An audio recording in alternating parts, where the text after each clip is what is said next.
Okay, so thank you very much for joining me this evening, gents, for our March update on the tale of many gamers. For those watching on YouTube, I'm joined today by friends of the channel, Paul from Epic Flail, Luke, Hello. our tournament organizer for Recursion Events, also with his own YouTube channel. I will put links down to those channels down in the description below. Do check them out. There's some really good content on there. And I'm also joined by Brighton's very own Chaos Lord, Tim. Hello. Yeah, I don't have a YouTube channel. I'm just a man. Just a normal man. We're hoping for Rob to join us today, our resident tournament guru. Unfortunately, he's not been able to quite join with us yet. He might appear, who knows, at this point in time. But yeah, we thought really what we're going to do today is catch up on where we've got to in March. And from talking to the guys in advance of this call, I think it's a bit of a mixed bag of progress as we're still venturing in, really looking for that 29th of June, I think it is, date for the tournament in Lansing. So if I just rotate around my screen and we see how it goes. Paul, as you're up in the top corner, how's March been for you? March has been a decent month, old world wise. I've tried to get a big chunk of the army painted.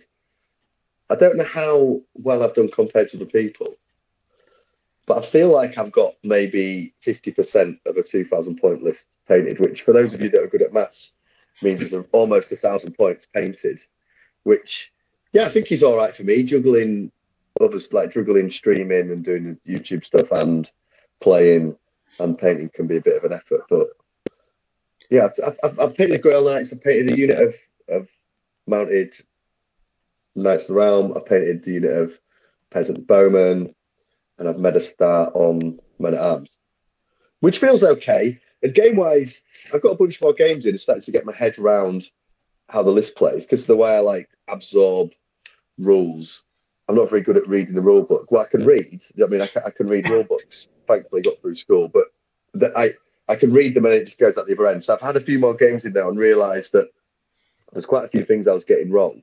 In particular, things like the Pegasus Knights having furious charge and getting an extra attack when they're charged, and them having counter charge. So they're pretty much getting that most of the time. Because I found the Pegasus Knights a bit underwhelming until I realised that was a thing, and then had a game with them last weekend against Goblins, Orcs and Goblins, but it was mainly Night Goblin Force, and I was like, oh, that's really good. So yeah, I feel like I've been coming up with a painting, but I've started now. I've got enough games in to not be rules checking the main rules, but instead be rules checking what my stuff does. I think those first few games I played, I was kind of like, how does this work? How does fleeing work? How does, you know what I mean? Real core stuff. Whereas now I get that stuff. So I'm thinking, what are all the special rules? And thankfully, once you've got those special rules in your head, then I don't know what others think, but it can feel a bit overwhelming because there's so many. But after a few games, the keywords are sticking in my brain, and I've started to find a few nice little synergies and stuff that exist with the list. So I don't know how compared to the people, but moderate progress, definitely on the painting front. I'd say 6.5 on the painting front and 6 on the gaming front. If you were to rank it out of 10, which you didn't ask me to do, but I felt it was one way I could have. And obviously the Bretts, a lot of them are older models at the moment. So how are you enjoying painting those? Is it still a good experience, or are you sort of hankering for the more detailed Age of Sigmar 40k style models?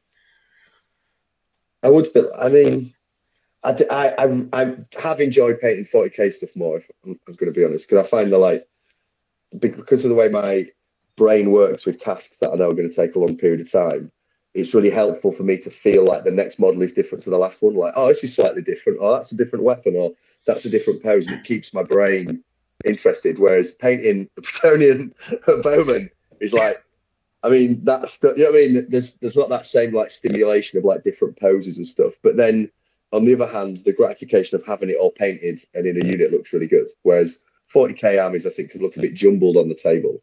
Whereas an old world army fully painted and assembled and the unit rank and file looks great. You think, oh, that's an army. Look, there's an army, and you can see the colours, and the scheme coming through across the army. So that end I found really satisfying. But the kind of like model to model, Luke's probably got this with his skeletons. Although Luke's probably just spraying them and dipping them, because that's what I'd do. Do you not see my thing in the Discord? Yeah, I did actually, yeah. Yeah. Yeah, so I don't know. I don't know about you guys, but the painting, I mean, I think that's just part and parcel of what you're going to have to accept with Old World. You're not playing this game for the new, exciting, dynamic, amazing poses that you might get in some of the other systems in the short term. And that's probably not what they're aiming for from a design perspective, because there's big chunks of units. It's kind of wasted in some ways. And we do get spoiled a bit with 40k, I think. Yeah, there's some lovely models. Actually, it's interesting because I really prefer painting models where like there's not that much detail. Like one of the reasons I picked Warriors of Chaos is because they're mostly all wearing armor, and so I can put loads of effort into the armor, and then the rest of it just one layer of contrast paint, and it doesn't matter because I've taken care of the armor. And I like painting Space Marines for the same reason. So I think I'd actually like painting, maybe not the bowmen, but I think I'd quite like painting knights because they can go, all right, I'll make the heraldry look good and not worry about the other stuff. Yeah, that's a good point, actually, because the knights can be quite fun because you can just go a bit wacky with the colours as well, can't you? Yeah. You can mix it up a bit. I think I went too wacky with the Grail Knight, so it looks like Joseph's Technicolor Dreamcoat. It's too much. It's like, my mate looked at me the other day, Rob, when I took it off, and he was like, it's pretty much like every colour in that one unit of 6 models. But, yeah. I tried to do that with a 40k orc army. Like, what if every 5 boys was from a different like motley crew and they had different colours? And after about 3 different colours, I was like, this is too much work. It's too hard. It's a lot to try. Yeah. Funny you should mention that, as yesterday, so 5th of April, my video was actually on applying the rules of heraldry to Warhammer models and going through the different breakdowns of combining colours and metals and stuff like that. So might be something useful there if you've not looked at it. Shameless plug insert here. No, I like it. So yeah, so it sounds like you're making some progress, Paul. Tim, how are you getting on? Obviously, you've got, I think, a brand new army that's distracted you. Yeah, Old World wise, I've really been slacking because I've been focusing. Basically started a whole new army, and I'm trying to get it done from 0 points to 1,500 points in time for a friendly tournament here in Brighton. So I'm painting up I'm calling them my Orc Stodies, so they're orcs, but I'm playing them as custodies. And I've been doing loads of hobbying in March, but none of it on Old World really. Actually, I do have a little hobby update for Old World, it was my birthday in February, and my brother, who bless him has not exactly got his shit together, got me a present in April, and it's this is it's called a Fomeroid Crusher, and it's a Warcry model. Now, you can play it in Sigmar, but it's from Warcry, and I was like, that's a Chaos Giant if ever I saw one. Yeah. So I did a bit of kit bashing. I've given him a Nurgle head, which is from one of these Magic King of Nurgle bugs. So I swapped his head out, did some green stuffing to blend it in, and put some bells on it and a Nurgling. So now I have a Chaos Giant now, which is great because that's 200 points, which will fill the gap when I inevitably take my Hell Cannon out my list because it's useless. I knew you were going to say that, but as you were saying, but I inevitably was like, he's going to say. Yeah. Well, I'm going to keep playing with the Hell Cannon because it's funny, but if I ever go try and play competitively, I think it's got to go because it doesn't do anything. So yeah, I built that. I'm excited to put that on my list. And also I have another like vaguely Old World related update, which is I was walking to the pub and someone's put on a bin with a sign that says, please take me, this giant Playmobil pirate ship. Oh, brilliant. And I don't know what I'm going to do with this, but it might end up I might like cut it in 2 and like weather it and paint it and turn it into like a couple of bits of Old World scenery. Dwarf I don't know yet. It's just sat in my living room. But yeah, that's a potential Old World piece of terrain. But yeah, that's it from me, really. I haven't played any old world games. I've been enjoying watching the internet lose its shit about whether or not you can use drilled before a charge. And I'm eagerly awaiting the next FAQ because I want to know. Yeah. Because if you can't, my Chaos Knights, chosen Knights have got to go out on my list as well. Because I think they really need that to be good. Yeah. Yeah, that's it from me, really. Not much to report. Cool. I think I'm personally in a pretty similar position to Tim, actually. March has been a bit of a damp squib. So, yeah, we've got the Funhammer event coming out on the 14th, which I signed up for, put an army list together, and then duly realised that the stuff I'd put in my army list for that is obviously the stuff I've not painted. So that's had to go right to the front of the queue to get everything done. And with Easter and time off and stuff like that, I've just ended up, I don't think I've played any games of Old World at all. I've had like 1 or 2 games of 40k. So yeah, I've not made much progress on that front. Painting wise, I've managed 12 models, I think, which isn't brilliant. So I've painted 4 of my halfling knights, some archers, and I've finished off my main unit of veteran state troopers. So still got a fair amount of time to go. I was hoping by now that I'd have nailed down what I wanted in the 2,000 point list, so I could actually start getting some reps in and be a bit more focused. That's not happened either. And I've got a load of stuff on order, which I still need to tinker with. So I've got some Highland miniature zealots coming, which I'm going to use as flagellants, because I'm thinking a unit that's not going to run away is going to be quite useful for holding stuff up. Particularly as it does seem to be the Empire's big problem is the army just, when things start to turn, the army disintegrates fast. Their leadership just isn't what you need to keep them on the table. And that's cost me a couple of games. So from the February updates, a game where it was fairly comfortable against Dom's Dwarves, my army basically ran away turn 6 because things started to go wrong and everything just collapsed, which wasn't fantastic. So I definitely need to think about mitigating those leadership problems.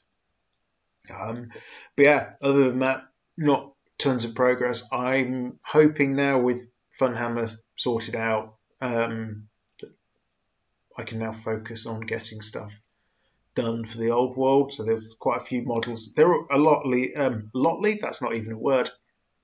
A lot of them are, they're assembled, they're undercoated, so I just need to start getting some paint on them and get the basing done. So hopefully the April update will be a lot more comprehensive, and I've got a game with Luke scheduled in for the 16th, which I'm really looking forward to. It'll be my first game against Tomb Kings, and also, crucially, my first game against someone that's likely to be wielding dragons. I want to see how badly I do against them, because that, I think, will be important once we start looking at competitive games. Which kind of leaves us with you, Luke. Over to you. How are you getting on? Yeah, very well. I've built the dragon, you'll be pleased to know, and it's almost guaranteed going to be using it. I've played one game in March against Chaos Warriors, which was terrifying. I think that faction is particularly strong. Chosen Knights as well. Chosen Knights with lances, making good use of countercharge was a pain in the backside as well. And learned that lesson the hard way. With drilled as well on the Tomb Guard, learning that that's pretty good to take on them. I had a moment where I overran sort of a bit too far and ended up pushing the really important Tomb Guard unit that I was wanting to countercharge into the side of some knights. They just overran and went off the wrong way. So then I spent 2 turns then sort of moving them back round and then getting into the countercharge. By that point, the Chosen Knights had done Chosen Knights things and just stomped through the rest of my army. So they were just sort of stood there while the rest of his army then circled round and then just was like, oh, toast now. So yeah, drilled seems really powerful if it works, or gets FAQ'd in the way that I believe it should work, according to rules as written approach. But beyond that debate, I've done a lot of painting, and I've got my 20 skeleton warriors done. And Very quite nice. rightly, as you said, they've just been dipped, and a little bit of a dry brush. So they're basic, but they're done. And I am going for a stone effect on my Necro Sphinx. Might be bringing him on our game as well. Lovely. So I need to add a bit more of the dip onto that guy, and he's going to be like a statue. I know people make them look all marble and bejeweled and pretty, but that's not what the look that I want to go for is, and I can't be bothered to do it either. Basically, it's a lot of effort to paint. I like the idea that they're old and decrepit and dusty and broken up. So I'm making good progress. It felt really good when I painted 20 Skeleton Warriors, and then I realised they're like 100 points or something stupid. I was like, oh no, not the biggest chunk of points wise that I could get done, but the dragon will make up for that when I get that done. So I'm going to paint some more warriors, some Tomb Guard, and then my treat will be to paint the dragon. So yeah, it's going well, slowly but surely. These stalkers, the internet tells me these aren't very good. These are like the sepulchral stalkers. You could build them as the Necropolis Knights or the little statues that stone like guarding the tombs, something like that. But I've always liked them, and the idea that they kind of had this petrifying gaze, like they're quite fun. They sort of come up from beneath the sands and just sort of spook war machines and skirmishing units and just bully sort of unsuspecting units. That's quite fun. And I've made my own homemade swarms, sort of had some old like bracken that I'm basically going to be using as like sort of like these weird bug type things. So they're kind of swarming all over because I brought some stuff and I was never using it. So I thought I'll make it look like swarms, make it all look bug-like and weird and carapace looking. So got like 26 swarm bases out of that. So that's quite good, quite cheap. Which is nice because there's a lot of the stuff that you look online and think, oh, I'll buy that, and then you're like, geez, that's a lot of money. Even by GW standards, a lot of the kits can be pretty expensive, and I just kind of I don't know if it's childish or not, but sort of resented paying a lot of money for like a swarm unit. It's basically like a chaff unit. It's like that you kind of just throw under the bus and don't really care about. I don't really want to pay like 30-40 quid for that. So it feels amazing to make a model out of 3 parts. Like part of this Orc Stonies army, I built a dreadnought out of just stuff I had in my bits box. Excellent. Like this is like some terrain, like a pipe, and then some random resin bits I had and some weapons. So it's like that. So I'm running this as a Contemptor. I think it's called a Venerable Contemptor Dreadnought in Custodes. So that would have been like what, 40 quid? Easy. I just made it for free. Yeah. I've got to ask Luke, what was in the Warriors Chaos list that was so scary? Because I don't feel like my list is very scary. So the Warriors of Chaos list, it was very much. I can share it in the Discord because he put it in a chat. So I will share it. But for the benefit of the video, I'll just quickly run through it. So you had a unit of Chaff Marauder Horsemen, a Sorcerer on a Chariot with Infernal Puppet, which is an auto take. If you haven't read what that does and how that works in the game, you've got to take that in your army. It's insane. That you made them roll an extra dice and discard the highest. Yeah. So unless you're playing against dwarves or someone who just decides not to take magic, it's incredible. So you had that guy on a chariot just running around being a nuisance.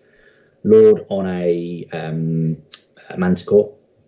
A unit of Chosen Knights with Mark of Slanesh. A unit of Knights with Mark of Slanesh. And 3 units of Khorne Forsaken, which he put in like a big line of 7, just one line of 7, or even maybe make 8 or 9, just one big line. So they were just sort of like one on each flank, one in the middle, and they would just sort of just push up the board. And it's like, if you don't deal with them, they will just rip lumps out of whatever they get into. If they die, he doesn't care because it's just a unit of Forsaken. And the knights just steamrolled stuff. My army didn't really have a lot of ways to get through armor, basically, so that was a problem. And it's one thing I've learned, particularly if you've got a fighty character, you need to get AP in there. Otherwise, you end up just throwing wet sponges at people and then getting your head staved in. So I've got a very tanky Tomb King on a dragon, and you can kit it out so he doesn't die. But then if you get in combat, you'll just get held up against something with an armor value of 2 until they just get some combat resolution into the side of you, and then you just end up crumbling that way. And I basically had a big unit of skeleton warriors in the middle, and I charged the knights because I could see he was getting lots of stuff towards me. I managed to deal. We had a very cagey back and forth game of like sending chap up here, trying to bait charges. And there was a window where I could just bully the knights if I could get a block of skeleton warriors in, just to get the static combat resolution, and a Camrian War Sphinx in the side to maybe actually just kill a couple of knights. Made the charge with the warriors, failed a 6-inch charge with the War Sphinx. So then the warriors were just stood there, and then his my War Sphinx was just then exposed completely to the rest of his army. He had a Chimera basically that just flew in. That was the other thing. He had a Chimera, which is very, very good. Chimera then flew in and just rinsed my War Sphinx, just absolutely battered it. Chimeras are good because they got, I think it was the regeneration save that they have. Whether or not you like the model is a separate thing, I guess, but it flies, and the Manticore with fly is really, really good. So yeah, 2 big units, and Mark of Slanesh was really, really impactful as well, because it meant he could use his Warhounds. He had 2 units of 5 Warhounds that were just sort of running forward, and we were playing the bait you, move block you game, and my skeleton archer was just pummeling the Warhounds, just getting rid of the chaff and doing that, trying to panic bomb his stuff. But he had Forsaken with Mark of Khorne that are frenzied, that don't care about panic, and then Mark of Slanesh, which doesn't care about panic. And Paul will tell you panic can be a right pain in the arse, even if you've got your high leadership with the rerolls. 1 unit of Warhounds getting killed by a couple of idiot skeleton archers panicking and running through your units is really, really bad. So he had a really good layer of protection with that Mark of Slanesh, just to be able to go, I can send the chaff forward and I literally don't care if it dies, because he also had a Spawn as well. Spawn was quite good. You can't really rely on it for too much, but it's quite useful for just sort of throwing yourself forward and maybe getting in the way of an important unit on the flank, because depending on what you put it in front of, they might just not be able to kill it, because it's like toughness 5, something stupid like that. So quite a mix of stuff. And the guy's very good. He had a lot of redundancy as well. So he had like the 1 big unit of Chosen, but then another unit of Knights, 2 units of Warhounds, the 3 units of Forsaken. So when he was setting up, he'd put a unit of Forsaken down, and it's like, well, I know nothing about really where your army's going. And then he's put another 2 or 3 units down, and you still don't really know where the rest of his army's going. So that was really cool to see that in the game that we had as well, in the makeup of what he had. So yeah, quite a mix of stuff. But as I say, I'll post the listing.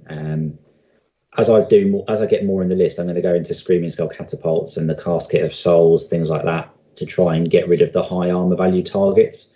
I did have access to one of the Law of Necromancy spells, which is no armor saves on stuff, but I just wasn't getting the spells off because of the Infernal Puppet, which was really, really clutch, because you've got to get quite close to be able to get the range on some of these spells. But if he's clever with where he's put the thing with the Infernal Puppet, it's like, well, you've got to get close to that guy to get to the knights to cast the spell, and if you don't, you're then moving your stuff closer to me to then get charged by the knights. So there's a lot there. Apologies, throwing a lot of stuff out there, but yeah, it was impressive.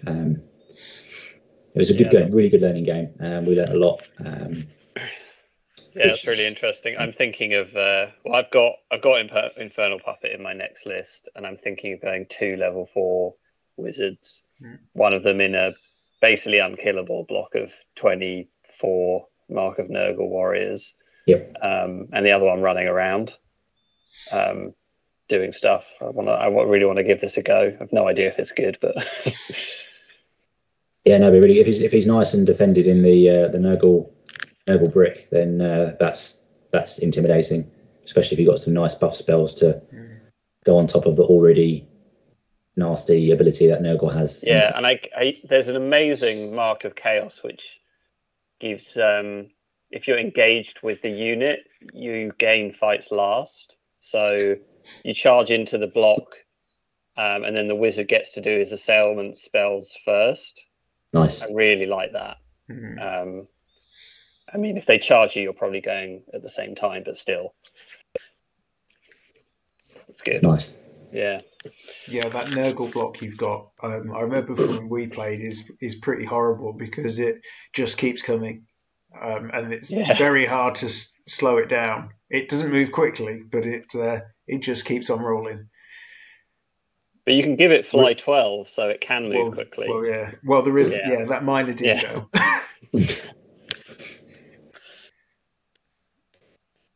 Re-rolling sixes is very upsetting. Yeah. It's just like, in a game where you're normally hitting on fours, it's just like really. It's very all the chaos marks are good. Like I can see a place for all of them. They're not. I mean, they're kind of expensive when you put it on a big block, but yeah, I like them. Unfortunately, like the fluffy part of me won't let me paint my guys green and then give them marker corn. I just can't. I feel your pain. Yeah. Just buy more models. That's what my answer to that is. Just buy 4 different chaos armies. Why not? Yeah. One thing I have found quite interesting over the last month or so has been the developing stats around the emerging meta. So the last figures I saw, Tomb King's no longer top of the tree, but I think Beastmen and Orcs have flown up there as well. Nice. But me, being the actual Warhammer genius that I am, have selected what is now absolutely rock bottom in the meta. Good old Empire. So massive uphill battle with those. But I suppose it just means any win's going to be even more rewarding. Anything that I can chew out of it. Maybe it'll change when they get an arcane journal, whenever that may be. It's still early days as well, though. Like it's still like I don't know how. Today, where someone basically wiped out a unit of Minotaurs and the giant with 2 Empire cannons, just them plodding up the board and just blasted them off the table. And I was just like, what? Yeah, the great cannons are good. Yeah, they're very strong. They've definitely become a bit of a crutch for my force. 2 cannons, 2 units of Outriders. Engineer backing the cannons. The Engineer, I think, has quickly become about my favourite character in the Empire roster, because you just turn your misfire to potentially absolute carnage. Which is brilliant. I think if you just put as many pigeon bombs in your list as possible, then you're already winning from a comedy perspective. So it doesn't matter if your army's like not meta, you've got pigeons. I just need it to be like first edition Age of Sigmar, where it's like if you're playing as the Empire and you've got a better moustache than your opponent, then you get a load of bonuses.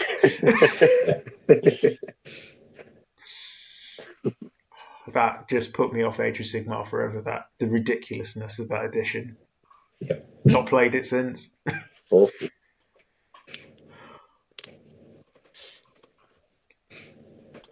Brilliant. So I think that kind of, and I know 2 of you have to get off for other things, so I think that pretty much wraps up where we are for March. So a bit of a mixed bag, I think, overall. We've a little bit of progress, but perhaps not as much as we'd hoped for. But there are probably distractions and have come into play that quite a lot of the audience hopefully will be familiar with. None of us obviously being professional gamers, and we do all of this stuff around our real lives and day jobs and all the rest of it.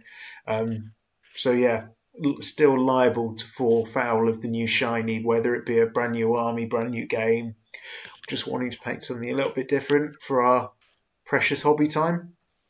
But yeah, still marching onwards and upwards, I suppose. I think there's a couple of us have signed up so far for the tournament in June. Not sure, Tim or Paul, are you getting to that at all? Don't know if you've signed up for it yet. I'm streaming it, I think. You're streaming it, are you? Cool. I'm having a wedding in June, so I need to figure out what I'm doing after the wedding. Am I going to be available to play Warhammer is the question. Fair enough. Or am I going to go on a holiday or something? Yeah, so real life. Your own wedding, Tim. Your own wedding, or you going my to own wedding? Yes, we are Oh, there you go. married, but we haven't had a wedding yet. We've been married 6 years, and fair we're enough. finally getting around to a wedding. So Oh, you should definitely play Warhammer the day after. Yeah, on the day. yeah, maybe she'd like to come. Well, that'd be a lovely hunt. It's not the day after. Yeah. I'll stream it, mate. You'll have memories forever. Yeah. You could be the top table. I love that. I love that. Yeah, let's do that. Weddings always have a top table. I'll stream it. You'll be fine, mate. Oh, well, that's exciting. Congrats, mate. Thank you.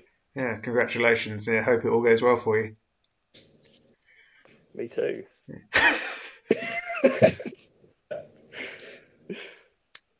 Brilliant. So yeah, thank you very much, guys, for joining me, and for all viewers on YouTube, thank you very much for stopping by and watching this.